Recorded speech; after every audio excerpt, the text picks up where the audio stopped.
آپ سب کو سلامتی ہوں اور اللہ کی رحمت آپ سب کے شامل حال ہو۔ اس وقت میں ایک بات تو کہنا چاہتا ہوں، مسلم سماج کے علماء سے، مسجدوں کے اماموں سے اور عام مسلمان بھائیوں اور بہنوں سے اور مسلم نوجوانوں سے بھی۔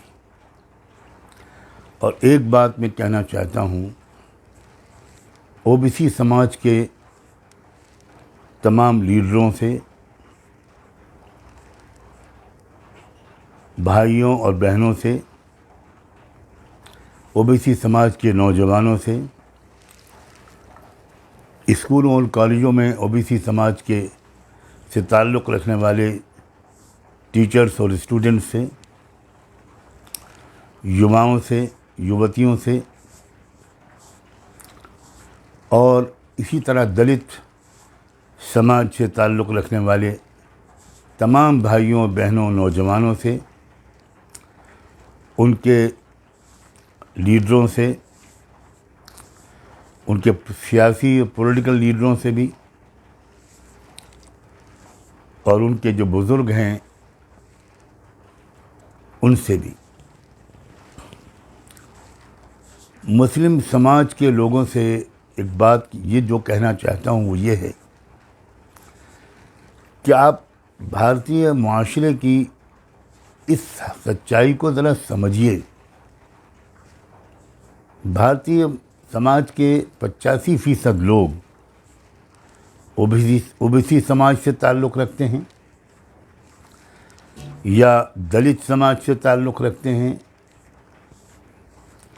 ایم بی سی یعنی موسٹ بیکورڈ کلاس سے تعلق رکھتے ہیں،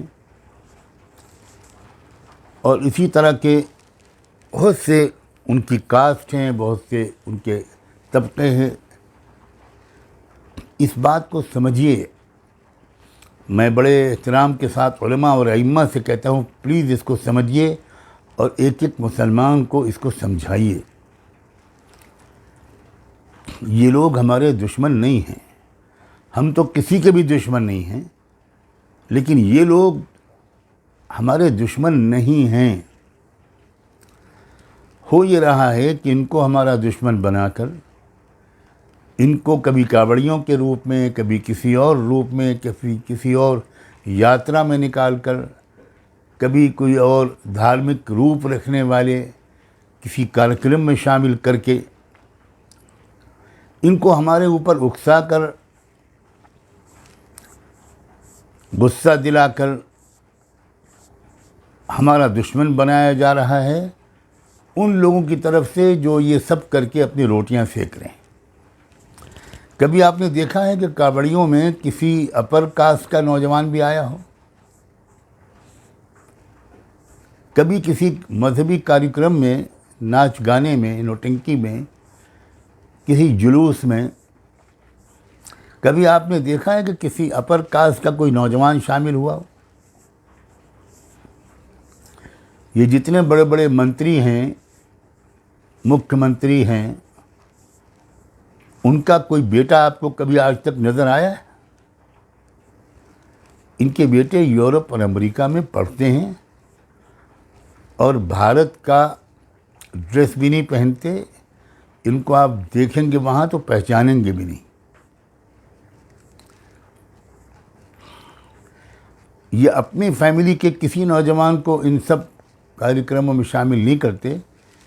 ان کے بھوشیہ بنانے کے لیے، ان کا فیوچر بنانے کے لیے ان کو ہائی ایجوکیشن دلاتے ہیں، اور ان سب جھگڑوں سے ان کو بالکل دور رکھتے ہیں۔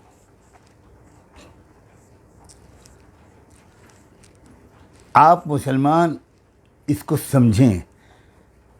اس لیے یہ جو کلاس ہے جو ہر طرف پھیلا ہوا ہے، یہی لوگ ہیں جن کو ہم ہندو سمجھتے ہیں۔ یہ او بی سی سماج کے لوگ ہیں جن کی آبادی، دیش کی آبادی کی آدھی آبادی سے زیادہ او بی سی سماج کے لوگ ہیں۔ 54% سے بھی زیادہ سرکاری آنکڑے کے مطابق او بی سی سماج کے لوگ ہیں۔ ان کو دشمن مت سمجھیے. اگر یہ دشمن بن گئے ہیں تو ان کو دوست بنائیے. ان کی غلط فہمیوں کو دور کیجیے. اپنے آس پڑوس میں، محلے میں آپ نظر ڈالیے. اصل میں آپ جانتے نہیں بھارتیہ سماج کی ویوستھا کو. آپ ان سب کو ہندو سمجھتے ہیں، اور ہندو بھی کیا دشمن سمجھتے ہیں. نہیں، ایسا نہیں ہے. ان سے جب آپ قریبی تعلقات بنائیں گے تو پھر دھیرے دھیرے یہ جانیں گے کہ بھئی یہ مسلمان ہمارے دشمن نہیں ہیں. یہ کیا ہم کو بتایا جا رہا ہے. اسی سماج کے لوگ ہیں جو آج بھی مسجدوں کے دروازوں پر، جن کی مہیلائیں اپنے بچوں کو لے کر کھڑی رہتی ہیں کہ آپ پھونک چھوڑ دیں گے تو ان کے بچے کی بیماری دور ہو جائے گی. یہ اسی سماج کے لوگ ہیں. کوئی 15% اپر کلاس کے جو سماج ہے اس کے لوگ نہیں آتے آپ کے پاس. اور ہم تو ان کے بھی دشمن نہیں ہیں، اور ان میں بھی سب برے نہیں ہوتے. لیکن جو لوگ اس وقت ہمارے دیش کی راجنیت پر چھائے ہوئے ہیں وہ وہی لوگ ہیں جو اسی 15% سماج سے تعلق رکھتے ہیں، اور وہ ان کو استعمال کرتے ہیں صرف اپنی روٹیاں سینکنے کے لیے. ان کو ادھیکار نہیں دیتے، ان کو سمان نہیں دیتے. خدا کے لیے ملک کی جو یہ صورتحال ہے اس کو سمجھیے. کب سمجھیں گے آپ؟ ابھی جو کچھ ہوا ہے یہ کون لوگ تھے جو کاوڑیوں کے روپ میں آئے تھے؟ یہ تو انہی لوگوں کو استعمال کرتے ہیں. یہ روزی روزگار سے نہ لگ جائیں، یہ پڑھنے لکھنے نہ لگیں تو وہ ایک تیر سے دو شکار کرتے ہیں. مسلمانوں کو بھی نقصان پہنچاتے ہیں، مسجدوں کو جلاتے ہیں، اور ان کو اپنا غلام بنائے رکھتے ہیں. ان کو اٹھنے نہیں دینا، ابھرنے نہیں دینا. ان کو کسی اسپورٹ میں، کسی چیز میں آگے نہیں بڑھنے دیتے. آپ سوچئے ذرا کہ اب تو جاٹ سماج کو پکار رہے ہیں کہ آ جاؤ ہمارے ساتھ حملہ کرو مسلمانوں پر. دہلی میں جو پہلوان لڑکیاں بیٹھی تھیں وہ بھی تو جاٹ تھیں. ان کے ساتھ کیا سلوک کیا گیا ہے؟ بال پکڑ کر گھسیٹا گیا ہے ان لڑکیوں کو. کسان جو سال بھر تک بیٹھے رہے اور 750 یا 700 کسان اس میں بیچارے موت کے شکار ہوئے اپنے احتجاج میں، وہ بھی تو جاٹ تھے. اس وقت جاٹ اپنے رشتہ دار نظر نہیں آئے. اب جب جاٹوں کو استعمال کرنے کی ضرورت پڑی تو جاٹوں کی خوشامد ہو رہی ہے. اس لیے میں آپ مسلمانوں سے کہتا ہوں کہ آپ ان سب برادریوں کے لوگوں سے قریبی تعلقات قائم کیجئے. کسی بھی طرح ان کی غلط فہمیوں کو دور کیجئے، رابطے بڑھائیے. علماء سے کہہ رہا ہوں کہ یہ بات مسلمانوں کو سمجھائیے. مسجدوں کے اماموں سے گزارش کر رہا ہوں کہ آپ یہ بات جانیے اور سمجھائیے، اس کی جانکاری پھیلائیے. تب آپ اس ملک کی خدمت کر پائیں گے، اس ملک میں امن و شانتی قائم کر پائیں گے، جو آپ کا مذہبی فریضہ بھی ہے اور ملکی اور وطنی فریضہ بھی ہے. اب جو بات میں اپنے او بی سی بھائیوں بہنوں سے، ان کے نوجوانوں سے، ان کے بدھ جیویوں سے یا دلت سماج کے لوگوں سے، موسٹ بیکورڈ کلاس کے لوگوں سے، ان سب سے جو بات کہنا چاہتا ہوں وہ یہ کہ آپ اپنے نوجوانوں کو سچائی بتائیے. آپ ذرا کہیے کہ بھئی ان لوگوں کے چکر میں نہ پڑو، تم اپنی شکشا پر توجہ دو، تم اپنی تعلیم پر توجہ دو، تم اپنے ویوسائے پر توجہ دو، تم عزت دار زندگی گزارو. ڈاکٹر بنو، انجینئر بنو، وکیل بنو، جج بنو. تمہیں نہیں لیا جا رہا ہے سرکاری نوکریوں میں، تم کو بھی نہیں لیا جا رہا. آئی A S, I P S میں بہت کم لوگ تم میں سے پہنچ پاتے. ابھی کچھ دن پہلے سروے آیا ہے کہ پورے دیش کے وائس چانسلروں میں یونیورسٹیوں کے 45 یونیورسٹیوں کے وائس چانسلر میں صرف 4 ہیں او بی سی کے لوگ. تو میرے عزیز نوجوانوں، آپ او بی سی سے ہو تعلق رکھتے ہو یا دلت سماج سے یا جاٹ برادری سے، کسی سے بھی، آپ اپنے کیریئر پر، اپنے فیوچر بھوش پر آپ ذرا توجہ دو، کسی کے بھڑکانے اور اکسانے میں نہ ہو۔ مسلمانوں کو بتاؤ کہ ہم آپ کے دشمن نہیں ہیں۔ اگر ہم سے کبھی اس طرح کی کوئی بات ہوئی ہو تو ہماری بھول تھی، غلط فہمی تھی۔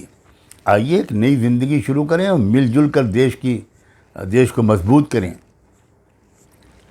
دیش کو کم سے کم دنیا کی تیسری بڑی آرتھک طاقت بنائیں۔